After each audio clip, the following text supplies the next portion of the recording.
خلفها وموعظة للمتقين.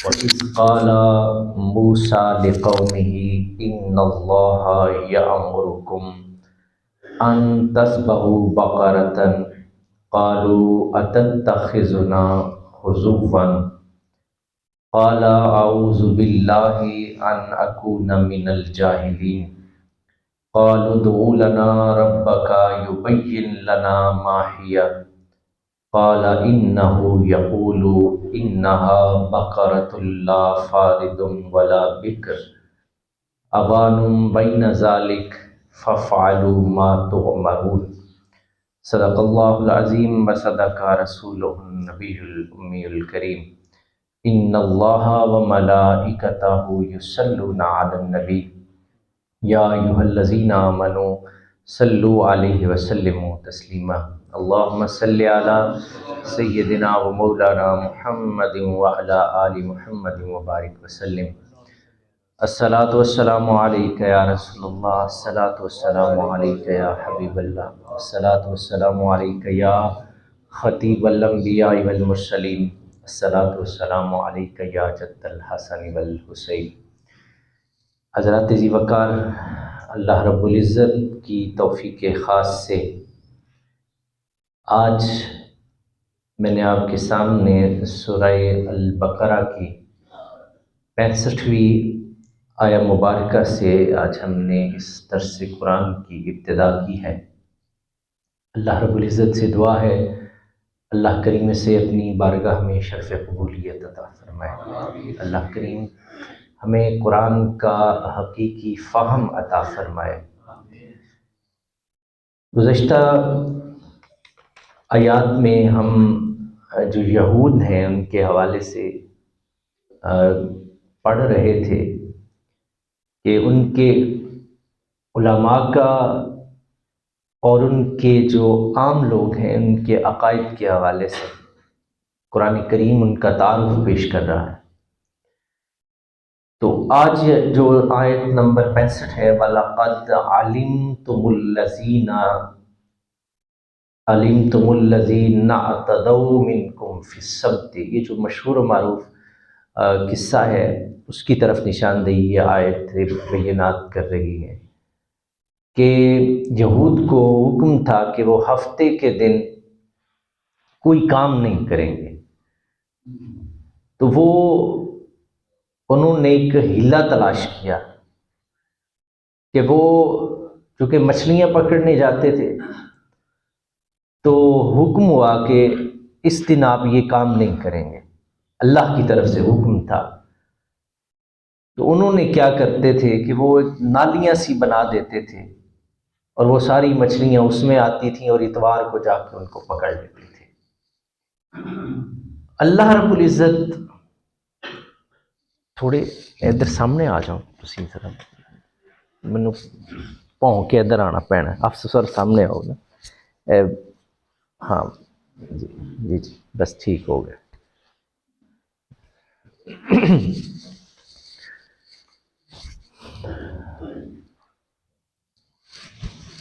تو اللہ کی طرف سے یہ حکم تھا، اور یہ اللہ کی طرف سے جو حکم ہوتا ہے اس حکم کی نافرمانی نہیں کی جاتی، اس حکم کو مانا جاتا ہے بلا چون و چرا۔ 8 دن 7 دن کرتے ہو، ایک دن کرنے سے اس نے منع کیا تو اس دن بھی منع نہیں ہوتے۔ تو انہوں نے یہ ایک ہیلہ تلاش کیا، ہیلہ سمجھتے بہانہ بنایا کہ کرنا ضرور ہے لیکن اس میں تھوڑا سا کمی بیشی کر کے، تو وہ جا کے اس کو اتوار کو پکڑ لیتے۔ تو اللہ تعالیٰ کی غیرت یہ کیسے برداشت کر سکتی ہے کہ اس کی حکم عدولی کی جائے، اس نے جس چیز سے منع کیا ہے وہ اس کام کو ہیلوں بہانوں کے ساتھ کر لیا جائے۔ فَقُلْنَا لَهُمْ كُونُوا قِرَدَةً خَاسِئِينَ، اللہ کریم ارشاد فرماتے ہیں ہم نے انہیں حکم دیا اور کیا حکم دیا؟ کونو قردۃ خاسئین، کہ پھٹکارے ہوئے بندر بن جاؤ۔ اس کی حکم عدولی کی سزا یہ دی ہے، اور کہا جاتا ہے کہ یہ ان کے چہرے بگاڑ دیے گئے اور بندر کی صورت بنا دیے گئے، اور جب بندر کی صورت ان کے چہرے بگاڑ دیے گئے اور یہ لوگ ذلیل و خوار ہو گئے، اور یہ جو نسل تھی، یہ جو اللہ کے عذاب کے مستحق لوگ تھے، یہ تھوڑی دیر زندہ رہے، اس کے بعد مر گئے۔ اس میں ایک ہمارے لیے حکم ہے کہ اللہ کے دین کو ہیلوں بہانوں سے بدلنا نہیں ہے۔ دیکھیں، قرآن کوئی قصہ گوئی کی کتاب نہیں ہے، یہ صرف ہمیں چیزیں بتاتی ہے۔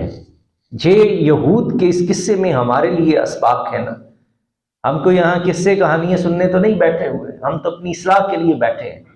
اس میں پہلی اصلاح یہ تھی کہ امت محمدیہ کو بتایا جا رہا تھا کہ میرے دین کو نہیں بدلنا، تم نے میرے دین کو جیسا دین محمد رسول اللہ نے کیا ہے اس دین میں ذرا بھی کمی بیشی نہیں کرنی۔ اپنی طرف سے کوئی چیز اس میں داخل، اس کا جو اصل ہے اسے برقرار رکھنا ہے، تو انہیں یہ سزا دی گئی یہود کو، فَجَعَلْنَاهَا نَقَالًا لِمَا بَيْنَ يَدَيْهَا وَمَا خَلْفَهَا مَوْعِظَةً لِلْمُتَّقِينَ۔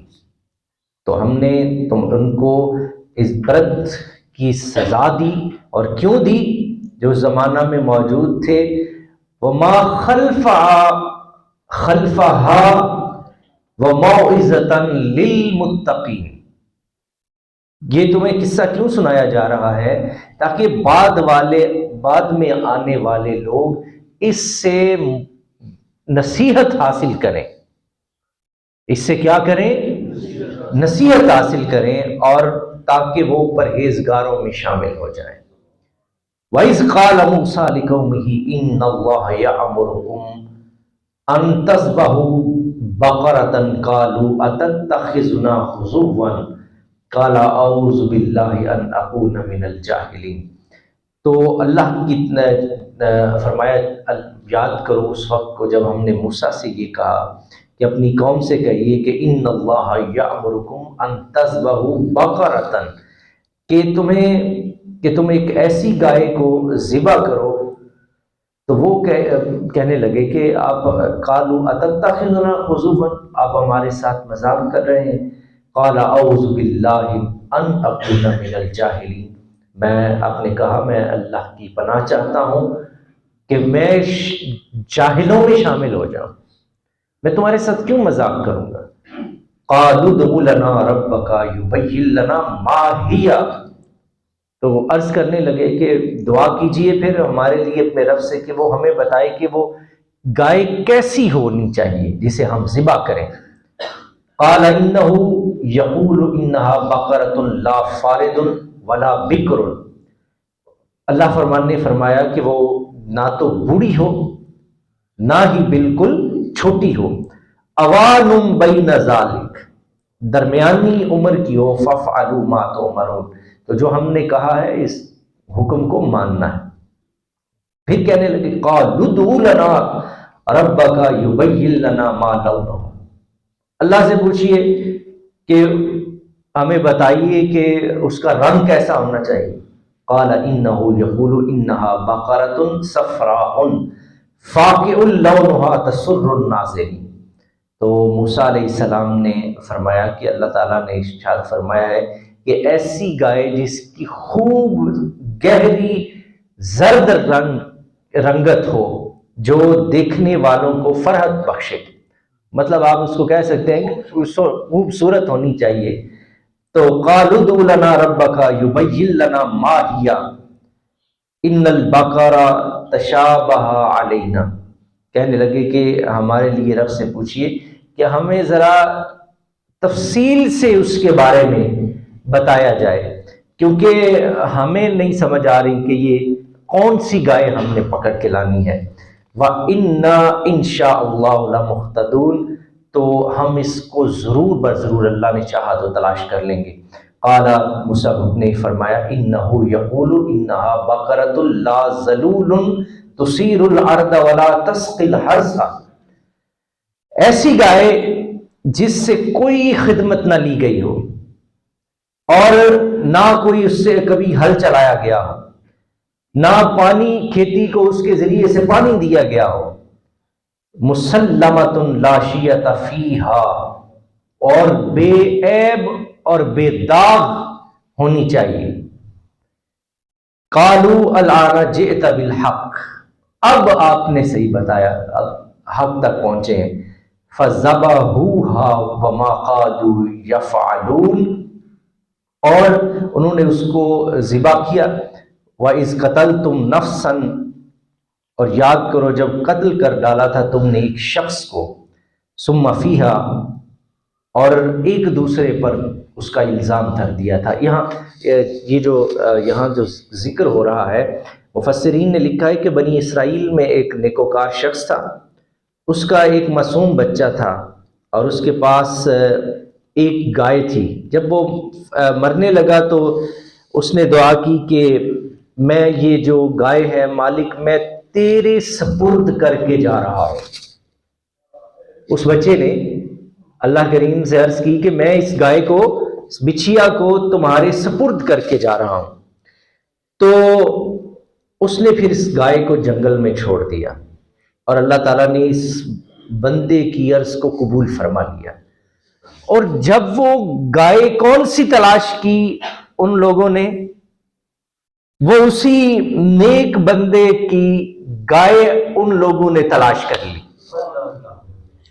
یہ وہی گائے تھی، یہ جتنی نشانیاں بیان کی جا رہی ہیں تو یہ وہی گائے تھی۔ جب بچہ جوان ہو گیا تو وہ اپنے مالک کی آواز سنتے ہی اس کی طرف دوڑ پڑتی تھی۔ آگے یہ فرمایا کہ وَإِذْ قَتَلْتُمْ نَفْسًا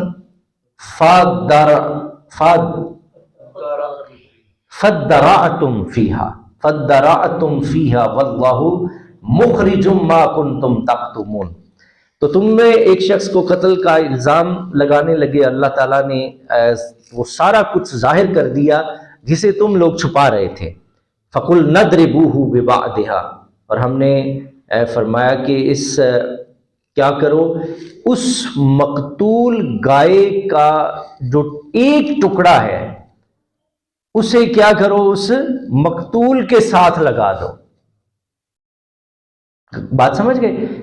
وہ گائے ذبح کی، اب فرمایا کہ وہ جو لڑکا قتل ہو چکا ہے، اب گائے کے جسم کا ایک گوشت کا ٹکڑا اس بچے کے ساتھ لگاؤ۔ فَقُلْ نَضْرِبُوهُ بِبَعْضِهَا، تو كَذَلِكَ يُحْيِي اللَّهُ الْمَوْتَىٰ، جب اس کے ساتھ لگایا تو اللہ نے اس بچے کو زندہ کر دیا۔ اس بچے کو کیا کیا؟ اللہ کریم فرماتے ہیں كَذَلِكَ يُحْيِي اللَّهُ، اسی طرح ہم زندہ کرتے ہیں الموتى، مردوں کو۔ اللہ کی ذات اس چیز پہ قادر ہے کہ وہ مردوں کو زندہ کرتی ہے۔ اور اس میں ایک نشانی یہ تھی کہ دیکھ لو، ہم نے چونکہ وہ جو کفار تھے وہ مرنے کے بعد جی اٹھنے کے منکر تھے، اللہ کریم فرما رہے ہیں کہ دیکھو ہم مردوں کو کیسے زندہ کر دیتے ہیں، ہمارے لیے کوئی مشکل نہیں کہ ہم مردوں کو زندہ کر لیں گے دوبارہ ان کو۔ وَيُرِيكُمْ آيَاتِهِ لَعَلَّكُمْ تَعْقِلُونَ، اور اللہ کریم تمہیں قدرت کی یہ نشانیاں دکھاتا ہے اس لیے تعقلون، تاکہ تمہیں سمجھ حاصل ہو جائے۔ ثم قست قلوبكم من بعد ذلك فهي كالحجارة او اشد قسوة، پھر سخت ہو گئے تمہارے دل یہ منظر دیکھنے کے بعد، تو وہ پتھر کی طرح سخت ہیں، او اشد قسوة، بلکہ اس سے بھی زیادہ ان کے دل سخت ہو گئے۔ وَإِنَّا مِنَ الْحِجَارَةِ لَمَّا يَتَفَجَّرُ مِنْهُ الْأَنْهَارُ، کیونکہ کئی پتھر ایسے بھی ہیں جن سے کیا ہوتا ہے، نہریں نکل پڑتی ہیں۔ وَإِنَّ مِنْهَا لَمَا يَشَّقَّقُ فَيَخْرُجُ مِنْهُ الْمَاءُ، اور کئی ایسے بھی ہیں جو پھٹتے ہیں تو ان سے پانی نکلتا ہے۔ کن سے؟ پتھروں سے۔ یہ اس کی قدرت کی نشانیاں پیش کی جا رہی ہیں۔ وَإِنَّ مِنْهَا لَمَا يَحْبِطُ مِنْ خَشْيَةِ اللَّهِ وَمَا اللَّهُ بِغَافِلٍ عَمَّا تَعْمَلُونَ، اور کئی ایسے بھی ہیں جو اللہ کے خوف سے گر پڑتے ہیں۔ کچھ سخت دل لوگ ہیں اور کچھ ایسے ہیں جو اس کے خوف سے پگھل جاتے ہیں، جو اس کے خوف کے سامنے گر پڑتے، اور اللہ کریم کی ذات کسی سے بھی غافل نہیں ہے۔ افتطمعون ان یؤمنوا لکم وقد کان فریق منہم یسمعون کلام اللہ ثم یحرفونہ من بعد ما عقلوہ وہم یعلمون۔ عام لوگوں کے بعد اب علماء یہود کا ایک دفعہ پھر ذکر ہونا شروع ہو گیا۔ اللہ کریم فرماتے ہیں مسلمانوں تم ان سے امید رکھتے ہو کہ یہ ایمان لے آئیں گے تمہارے کہنے سے، حالانکہ ان میں سے ایک ایسا گروہ تھا جو منہم یسمعون کلام اللہ، اللہ کا کلام سنتا تھا، ثم یحرفونہ من بعد، اور اس کے بعد اس کو بدل دیتا تھا۔ علماء یہود کا یہ طریقہ تھا کہ انہیں جب بھی ان کی کتاب میں کسی جگہ پر نبی کریم صلی اللہ علیہ وسلم کے حوالے سے کوئی چیز ملتی تھی تو اسے کیا کرتے تھے، اسے بدل دیتے تھے، اس کی تعویل کر دیتے تھے۔ اس کی کیا کرتے تھے؟ ایسی بھونڈی تعویلیں کرتے تھے کہ اس کا اصل مفہوم ہی لوگوں کے آنکھوں سے محو ہو جاتا تھا۔ یہ جو فرقے بنے ہیں نا، یہ سارے کے سارے فرقے اسی وجہ سے بنے ہیں۔ انہوں نے اپنی مرضی سے ترجمے کیے ہیں قرآن کے۔ قرآن تو وہی ہے، سب کا ایک ہے۔ عربی قرآن کو تو سارے مانتے ہیں، وہ دیوبندیوں بریلویوں والے سب کا ایک ہے، اس میں تو کوئی ایسی چیز نہیں۔ آگے سے فرقے کیسے بنے؟ انہوں نے وہ ترجموں میں اپنی من مرضی کی، اپنی تعویلیں کی، نیک نیتی سے کی یا جیسے بھی، اس سے کیا ہوا؟ مکاتب فکر نمودار ہوئے۔ تو وہ کیا کرتے تھے؟ یہ تو تھا ایک ایسی فکر، یہ ایک جرم ہے لیکن یہ ہلکا جرم ہے۔ حضرت اقبال کہتے ہیں خود بدلتے نہیں قرآن کو بدل دیتے ہیں، ہوئے کس قدر اہل حرم بے توفیق۔ خود بدلتے نہیں قرآن کو بدل دیتے ہیں، ہوئے کس درجہ فقیہان حرم بے توفیق۔ یہ ایسے بے توفیقے ہوئے کہ چاہیے تو یہ تھا کہ قرآن کے ساتھ اپنے آپ کو بدلتے۔ قرآن تو لوگوں کو بدلنے آیا ہے، یہ قرآن کو بدلنے کی کوشش کرتے ہیں اپنے علم کے زور پہ، اپنے علم کے زوم میں۔ تو یہ ایک بیماری تھی علماء یہود کے اندر۔ جہاں نبی کریم صلی اللہ علیہ وسلم کا ذکر ہوتا تو اس کو بدل دیتے۔ اللہ کریم فرماتے ہیں افتطمعون ان یؤمنوا لکم، کہ مسلمانوں تم یہ ان یہودیوں سے یہ امید رکھتے کہ یہ ایمان لے آئیں گے تمہارے کہنے سے۔ ان میں سے تو ایک گروہ ایسا تھا، فریق منہم یسمعون کلام اللہ، اللہ کا کلام سنتا بھی تھا، پھر ثم یحرفونہ، پھر اس میں تحریف کرتا تھا، پھر اسے بدلتا تھا۔ تو وہ کیا کیا کرتے تھے؟ ان کا جہاں بھی اللہ کے رسول کی عظمت و شان کا بیان آتا تو وہ اس کو کیا کرتے؟ اس کو بدل دیتے۔ اور کبھی تو ایسا کرتے کہ وہ ان آیات کو اپنی کتاب سے نکالتے، اور یہ جو جن ورلا تسی کہندے ਇੱਟਾਂ ਦੀਆਂ ਵਿਰਲਾਂ ਨਹੀਂ ਹੁੰਦੀਆਂ, ਵਿਰਲਾਂ ਦੇ ਵਿੱਚ ਪਾ ਕੇ ਤੇ ਉੱਤੋਂ ਗਾਰਾਂ ਲਾ ਛੱਡਦੇ ਹੁੰਦੇ ਸਨ تاکہ یہ حق لوگوں تک نہ پہنچ جائے, لوگوں کو خبر نہ ہو جائے کہ مقام مصطفیٰ کیا ہے, عظمت مصطفیٰ کیا ہے, شان مصطفیٰ کیا ہے. تو وہ چھپانا چاہتے تھے, لیکن جس کو رب ظاہر کرنا چاہے اسے کائنات میں کون چھپا سکتا ہے. وَرَفَعْنَا لَكَ ذِكْرَكَ, اللہ کریم نے اپنے حبیب سے ارشاد فرمایا, میرے حبیب ہم نے آپ کے ذکر کو بلندیاں عطا فرمائی ہیں. کون ہے جو اس بلندی کو پستی میں بدل دے؟ کسی میں اتنی طاقت ہے, کسی میں اتنی جرأت ہے کہ وہ اللہ کے حبیب کی شانوں کو بدلنا شروع کر دے, اس کو چھپانا شروع کر دے.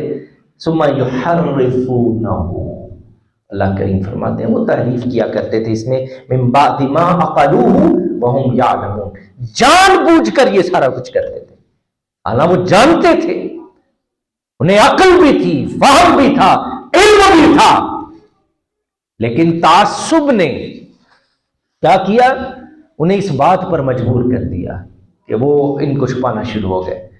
اور وَإِذَا لَقُوا الَّذِينَ آمَنُوا قَالُوا آمَنَّا, جب اہل ایمان سے ملتے تھے تو ان سے کہتے تھے کہ ہم تو ایمان لائے ہوئے, ہم کیا ہیں, ہم ایمان لائے ہوئے.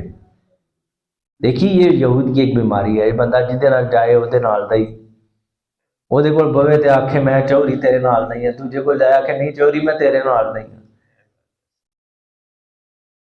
تو یہ ظاہر اور باطن کا تضاد. سورہ بقرہ کے جو مضامین ہیں ان میں جو اصل مضمون ہے وہ یہ ہے کہ اللہ کریم کی ذات انسان کے ظاہر اور باطن کو ایک دیکھنا چاہتی ہے, نفاق سے پاک دیکھنا. یہ پوری سورہ بقرہ, ہم بڑا وقت درکار ہوگا, اللہ ہمیں یہ توفیق دے, ہم اس کو مکمل کریں گے, لیکن یہ بڑی طویل صورت ہے, اس میں اتنے مضمون آئیں گے کہ آپ حیران رہ جائیں گے. مختلف انداز میں حضور علیہ الصلوۃ والسلام کی امت کی تربیت کی جا رہی ہے.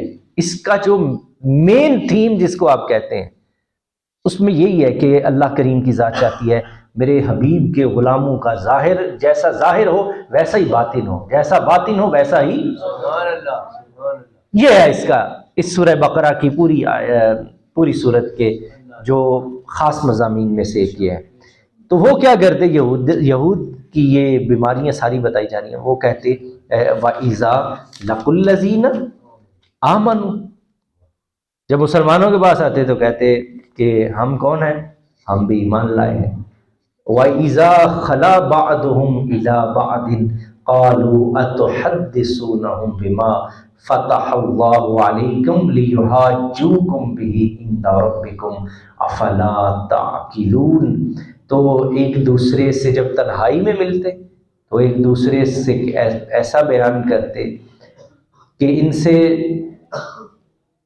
جو بیان ہے وہ کہتے کہ اس پر وہ دلیل قائم کریں گے, عند ربکم افلا تعقلون, کہ وہ تمہارے رب کے سامنے اتنا بھی نہیں سمجھتے. وَلَا يَعْلَمُونَ أَنَّ اللَّهَ يَعْلَمُ مَا يُسِرُّونَ وَمَا يُعْلِنُونَ, وہ اتنا بھی نہیں جانتے کہ وہ جن چیزوں کو چھپاتے ہیں اللہ کریم کی ذات کیا ہے ان ساری چیزوں کو ظاہر کر دے گی, حالانکہ وہ چھپانے والے تھے. ایک دوسرے کے ساتھ جب ملتے تھے تو ان سے کہتے تھے کہ ہم تو وہ نہیں ہیں جو ہم ان کے سامنے ہوتے ہیں, ہم تو تمہارے ساتھ ہیں.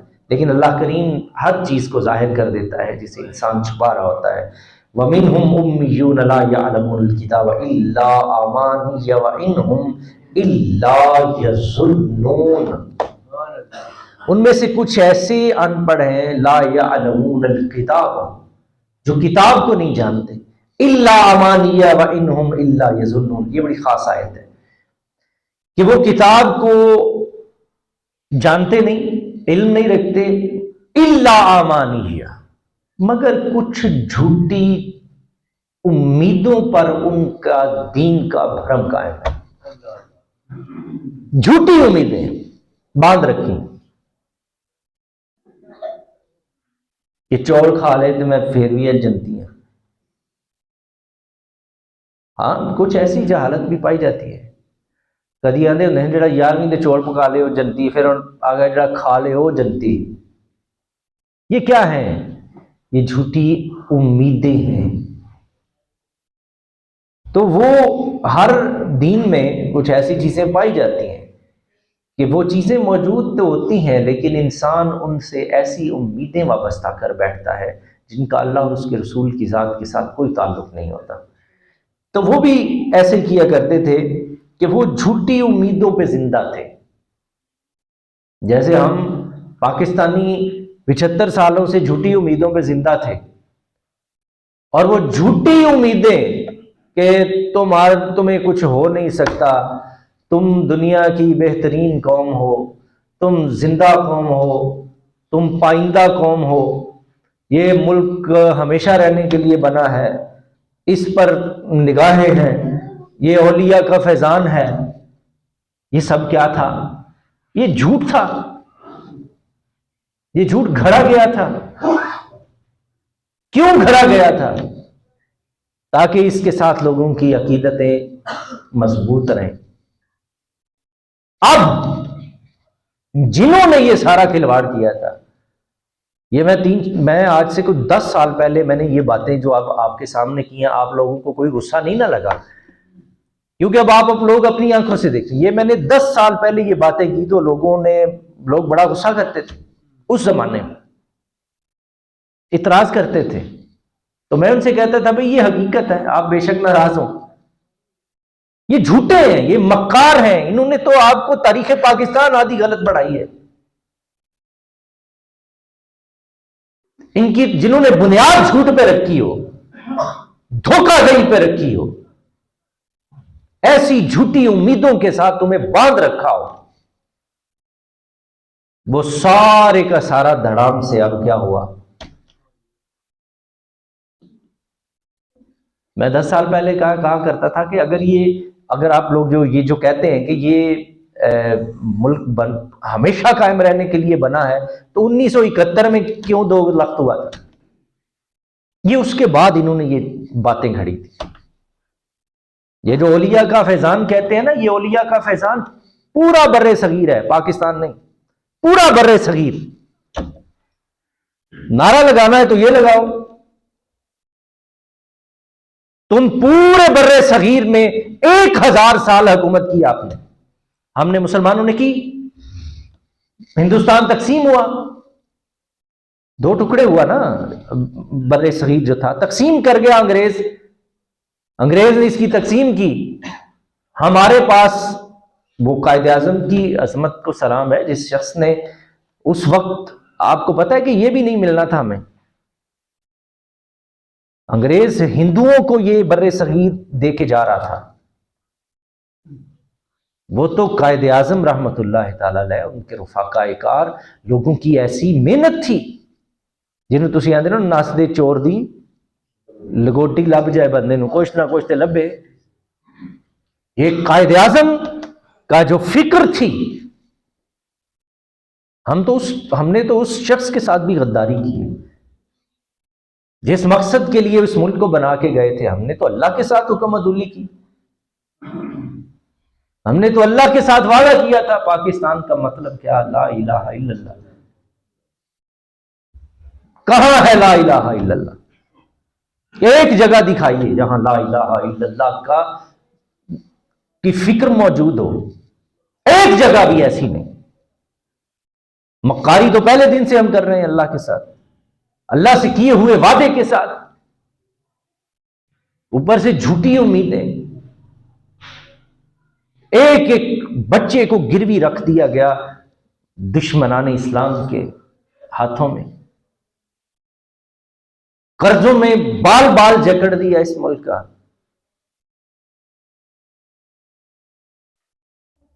دنیا, آپ یہ بیان سنیں آج کل اپنے سیاستدانوں کے, وہ پتہ کیا کہہ رہے ہیں؟ وہ کہتے ہیں جی دنیا ہم پر اعتماد نہیں کر رہی, ہمارے دوست ہمیں چھوڑ گئے. بیان سنا ہوگا آپ نے. کیا وہ یہ کہہ رہے ہیں کہ دنیا ہم پہ اعتماد نہیں کرتی، ہمارے دوست ہمیں چھوڑ گئے. یو اے ای کا جو سربراہ ہے وہ ہمارے رحیم یار خاں میں آتا ہے، تو ہمارا وزیر اعظم جس ذلت و رسوائی کے ساتھ اس کے ساتھ ملاقات کرنے جاتا ہے، ہمارے ملک میں وہ آ کے بیٹھا ہے اور ہم اس سے ملاقات کرنے کے لیے جا رہے ہیں. اس سے بڑا آپ نے اس قوم کے ساتھ، اس کی عزت نفس کے ساتھ اور آپ نے کیا کھلواڑ کرنا تھا؟ میں جو عرض کر رہا تھا، کوئی بھی قوم الا امانی وانہم الا یظنون، کسی بھی قوم کو، وہ مذہبی طور پہ ہو، وہ سیاسی طور پہ ہو، جھوٹی امیدوں پر آپ اس کو زندہ رکھنے کی کوشش کریں گے تو وہ آخرکار وہ مرے گی. اپنی موت تو مرنا ہے. تو وہ کیا کرتے تھے؟ کتاب کی بجائے ایسے ہی خوش عقیدگی میں پھر رہے ہوتے تھے جیسے ہم جنت کا سرٹیفکیٹ لے کے نہیں گھوم رہے ہوتے کہ میں جنتی بھی نہیں کہتے، پھر ڈائریکٹ جنتی ہوں میں ایتھوں بہنا گڈی تے موٹر وے رستے سیدھا بغیر کسی ٹول پلازا بھی کوئی نہیں راہ چون دینا، سیدھا انہوں جا گڈی نے جنت دے بوئے اگے لا دے. ایسی امیدیں باندھی ہوتی. تو وہ کتاب سے دوری کا باعث ہے یہ ساری چیزیں. یہ جھوٹی امیدیں کس وجہ سے ہیں؟ خوش عقیدگی اور اللہ کے دین کو اصل نہ سمجھنا. وَمِنْهُمْ أُمِّيُّونَ لَا يَعْلَمُونَ الْكِتَابَ، ایسے لوگ ہیں وہ، یہ ہے ان کی صفات، جنہیں کتاب کا ذرا بھی علم نہیں، لیکن اپنے تئیں وہ سارا کچھ بنے ہوتے ہیں، اپنے تئیں عاشق رسول بھی بنے ہوتے ہیں، اپنے تئیں وہ جنتی بھی بنے کھڑے ہوتے ہیں. خالی جنتی نہیں، نال کوئی 400-500 بندہ جنت لے کے جانا لا، جتھا بھی پورا نال لے کے، آپ نہیں کلے نے جانا.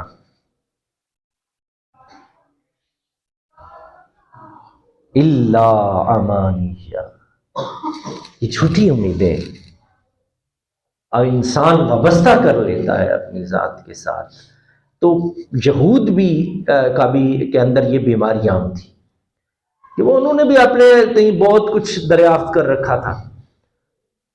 فویل للذین یکتبون الکتاب بایدیہم، اور ہلاکت ہے ان کے لیے جو لکھتے ہیں کتاب کو خود اپنے ہاتھوں سے. ثم یقولون ھذا من عند اللہ لیشتروا بہ ثمنا قلیلا فویل لہم مما کتبت ایدیہم وویل لہم مما یکسبون.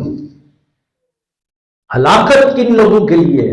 وہ ان لوگوں کے لیے جو کتاب میں آیا نہیں تھا وہ اپنی طرف سے لکھ لیتے تھے. تحریف سمجھ آ گئی آپ کو؟ یہ کتاب میں تحریف کیسے کرتے تھے؟ وہ صرف تحریف ہی نہیں کیا کرتے تھے، اپنی طرف سے چیزیں بھی اس میں شامل کر دیا کرتے تھے،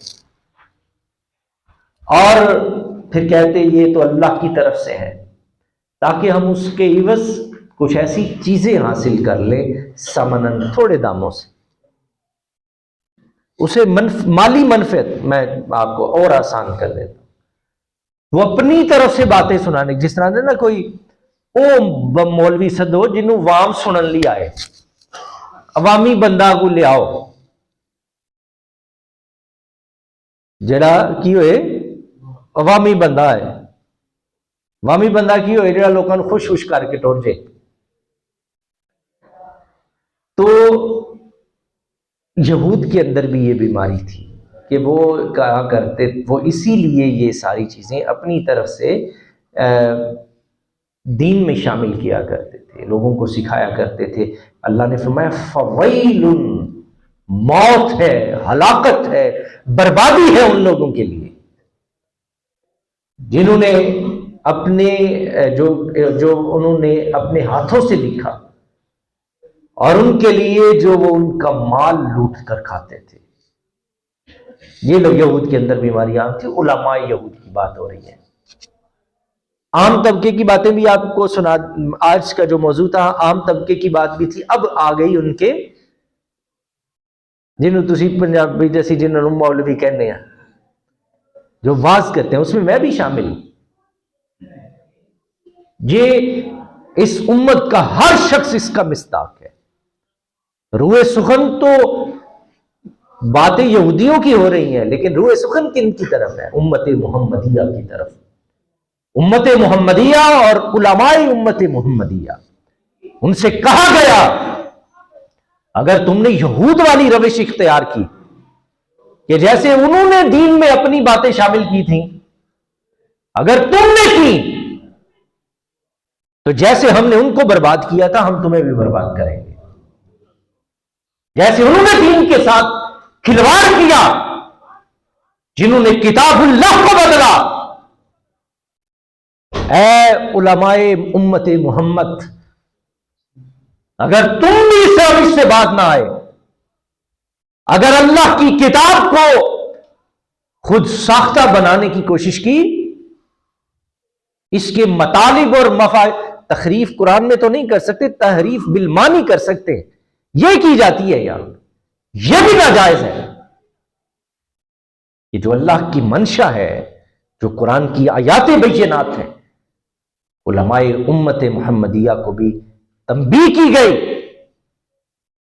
کہ اگر تم نے اس میں بھی کھلواڑ کرنے کی کوشش کی تو علماء یہود کے انجام کو اپنی آنکھوں سے دیکھ لو, ہم تمہارا بھی یہی انجام کریں گے. وَقَالُوا لَن تَمَسَّنَا النَّارُ إِلَّا أَيَّامًا مَعْدُودَةً, تو انہوں نے کہا کہ ہرگز نہیں چھوئے گی ہمیں آگ, دوزخ کی آگ, لیکن بس ایویں چند دن, اس تو بعد اسی باہر, اس تو بعد اسی انہیں کہنا نہ بھی کوئی تھوڑے دن ہی کوئی سانوں اوتھے وچ رکھیا جانا ہے, تے پھر اسی قل اتخذتم عند اللہ عہدا فلن یخلف اللہ عہدہ ام تقولون علی اللہ ما لا تعلمون. آپ فرمائیے کہ تم نے اللہ سے کوئی وعدہ کب کیا تو فلن یخلف اللہ عہدہ, اللہ سے پھر کوئی اس وعدے کی خلاف ورزی نہیں کرنے والا. اور یہ تم اللہ تعالیٰ سے اپنے وعدے کی, یا یوں ہی ام تقولون علی اللہ, یا تم ایویں اللہ پر بہتان باندھتے, باتیں اپنی طرف سے کرتے تھے اور پیٹے کی دے پاشڑ دے سن اللہ کے. بلا من کسب سیئۃ واحاطت بہ خطیئتہ فاولئک اصحاب النار, اور جس نے یہ جان کر برائی کی, وَأَحَاطَتْ بِهِ خَطِيَّتُهُ, اور پھر اس کو اس کی خطا نے گھیر لیا, فَأُولَئِكَ أَصْحَابُ النَّارِ, یہ جو لوگ ہیں انہیں آگ, یہ جہنمی لوگ ہیں جنہوں نے یہ برائی کی, جان بوجھ کر یہ برائی کی, جانتے بوجھتے ہوئے, فَأُولَئِكَ أَصْحَابُ النَّارِ, یہی جہنمی ہے. ہم فیہا خالدون, اور اس میں ہمیشہ رہنے والے ہیں. والذین آمنوا وعملوا الصالحات اولئک اصحاب الجنہ ہم فیہا خالدون. آپ سنیے یہ آیت ذرا غور سے. فرمایا کہ جنہوں نے برائیاں کی ہم فیہا خالدون, وہ جہنم میں بھی ہمیشہ رہیں گے. والذین آمنوا وعملوا الصالحات, جنہوں نے نیک اعمال کیے, ایمان لائے, ہم یہ کیا ہے, یہ اصحاب جنت ہیں. اولئک اصحاب الجنہ ہم فیہا خالدون, اور وہ جنت میں کیا ہوں گے, ہمیشہ رہیں گے. وَإِذْ أَخَذْنَا مِيثَاقَ بَنِي إِسْرَائِيلَ لَا تَعْبُدُونَ إِلَّا اللَّهَ وَبِالْوَالِدَيْنِ إِحْسَانًا وَذِي الْقُرْبَى وَالْيَتَامَى وَالْمَسَاكِينِ وقولوا للناس حسنا واقیموا الصلاۃ وآتوا الزکاۃ ثم تولیتم الا قلیلا منکم وانتم معرضون. ہم نے پختہ وعدہ لیا تھا بنی اسرائیل سے، کیا کہ لا تعبدون الا اللہ، اللہ کے سوا تم کسی کی عبادت نہ کرنا، وبالوالدین احسانا، اور اپنے والدین کے ساتھ اچھا سلوک کرنا. نیکیوں میں سے ہے، بڑی نیکیوں میں سے، صرف نیکیوں میں سے نہیں، بڑی نیکیوں میں سے. اور اس کا جو درجہ ہے ماں باپ کے ساتھ حسن سلوک کا، یہ واجبات میں سے ہے. کس میں سے؟ واجبات میں سے. نماز ہے، اس کے بغیر گزارا نہیں، یہ فرض ہے. اس کے بعد واجب کا درجہ ہے. دوسرا درجہ، میلاد مناؤ نہ مناؤ اللہ آپ کو نہیں پوچھے گا، لیکن اگر ماں باپ کی خدمت نہیں کی تو یہ اللہ ضرور پوچھے گا، کیونکہ یہ واجبات میں سے ہے، وہ مستحبات میں سے ہے. واجب، یہ پہلی امتوں کو بھی یہ تلقین کی گئی تھی. ماں باپ سے جو تعلق ہے، جو رشتہ ہے، اس میں اللہ کو یہ بات کمی نالائکی گوارا نہیں. وبالوالدین احسانا، ہم نے عہد لیا تھا. کن سے عہد لیا تھا؟ یہ حکم ہمارے لیے بھی ہے نا کہ میری عبادت کے بعد اپنے والدین سے اس نے سلوک کرنا. دیگر مقامات پر جو آپ آیات اکثر سننے، وَقَضَىٰ رَبُّكَ أَلَّا تَعْبُدُوا، یہ اس امت کے لیے بھی، اور یہی بنی اسرائیل سے عہد لیا، اللہ کی عبادت اور اس کے بعد ماں باپ سے حسن سلوک. یہاں بھی ترتیب دیکھیے کہ ہم نے یہ بنی اسرائیل جنہیں ہم نے کتنے ہزار انبیاء عطا کیے، ان سے ہمارا عہد تھا. بات سمجھ رہے ہیں میں کیا کہہ رہا ہوں؟ ان سے بھی یہ عہد تھا کہ میری عبادت کے بعد اپنے ماں باپ، بالوالدین احسانا، ان کے ساتھ حسن سلوک کرنا، وذی القربی، اور اپنے رشتہ داروں کے ساتھ، والیتامی، یتیموں کے ساتھ. یتیماں دیاں پیڑیاں دے قبضہ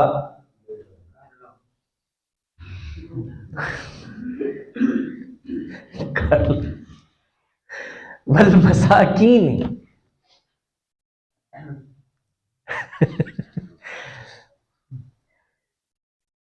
تو یہ حقوق ہے. ہم نے عہد لیا تھا بنی اسرائیل سے کہ تمہارے اندر ہم نے نبوت رکھی ہے، ہم نے تمہیں کتنی عظمت اور شانوں والے رسول عطا کیے ہیں، ہماری تم پر کتنی کرم نوازیاں ہیں، اور ہم تم سے کیا چاہتے ہیں؟ اللہ کی عبادت، ماں باپ سے حسن سلوک، اپنے قربا سے، رشتہ داروں سے اچھا سلوک، یتیموں اور مسکینوں کے ساتھ پر مہربانی کرنا. وقولوا للناس حسنا، اور وقولوا للناس حسنا. کیا خوبصورت تعلیمات ہیں اللہ کے بتائے ہوئے دین کی. فرمایا لوگوں کے ساتھ اچھے انداز میں گفتگو کرنا،